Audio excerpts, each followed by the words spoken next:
Friends and student graduate Roopsar channel आपन मन को स्वागत।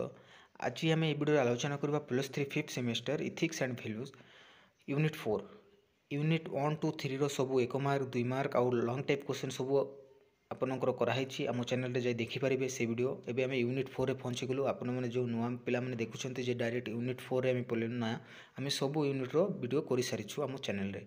तो जोटा कि सिलेक्टेड क्वेश्चन जाको आम से क्वेश्चन आम आलोचना करूछु सब बेले कहीं जोटा आपनकर परीक्षा रे निश्चित भाव में आसीबो। आपन माने ताहाकु ही फॉलो करंतु नोट्स कर रखंतु। तो एबे आम देखिबा 2 मार्क प्रश्न आउ एटा हमर 2 मार्क क्वेश्चन रो पार्ट 3 जोटा पार्ट 1 2 करी आम करछु कहीं बहुत गुडे प्रश्न गोटे दिन आलोचना करे आपन माने बुझी परिबे नै। तो सबु आम सब दिन क्लास होछि आम ए चैनल रे। आपन मन जदी नुआ रे अछंते के पिला माने आम चैनल रे तो आम चैनल को सब्सक्राइब कर रखंतु एबे ही। आउ जदी वीडियोटा भल लागुछि तो वीडियो को लाइक भी कर देबे लास्ट रे। तो वीडियोटा को आरंभ रु सेच जाई देखंतु।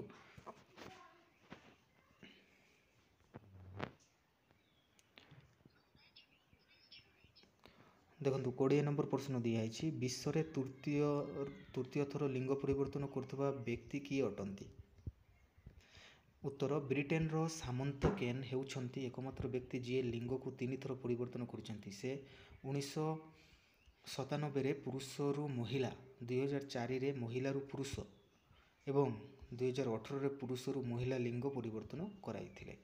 21 नंबर प्रश्न भारत रे तृतीय लिंग मानक निमंते रहिथिबा बिल रे व्यवस्था मान दर्शाओ। उत्तर भारत रे तृतीय लिंग मानक निमंते थिबा बिल व्यवस्था रे शिक्षानुष्ठान रोजगार रे जने ट्रांसजेंडर व्यक्ति प्रति भेदभाव रही नाही।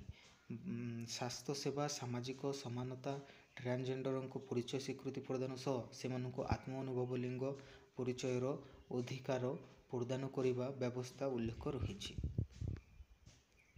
22 नंबर प्रश्न भारत रे 2टी लिंग आधारित नियम कौन। उत्तर भारत रे धारा 354 जने महिला नर्मता को क्रोधित करने उद्देश्य रे आक्रमण किंबा अपराधिक शक्ति सह कार्य करिथाए। तथापि मनुष्यर नर्मता को रक्षा करबा पई एपरि कोनोसी नियम नाही।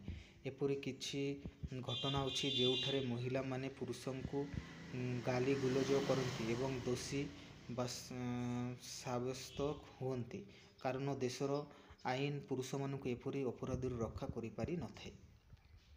23 नंबर प्रश्न भारत रे लिंगगत असमानतार प्रमुख सामाजिक प्रसंग गुड़िक कौन। उत्तर भारत रे दारिद्रता निरक्षरता हेउछि लिंगगत असमतार प्रमुख सामाजिक प्रसंग। सेहीपरि पितृकेन्द्रिक व्यवस्था महिला मानक मध्यरे सचेतनतार अभाव एवं सामाजिक रीतिनीति विश्वास लिंगगत असमानतार प्रमुख सामाजिक प्रसंग अटे। एबे देखिबा 24 नंबर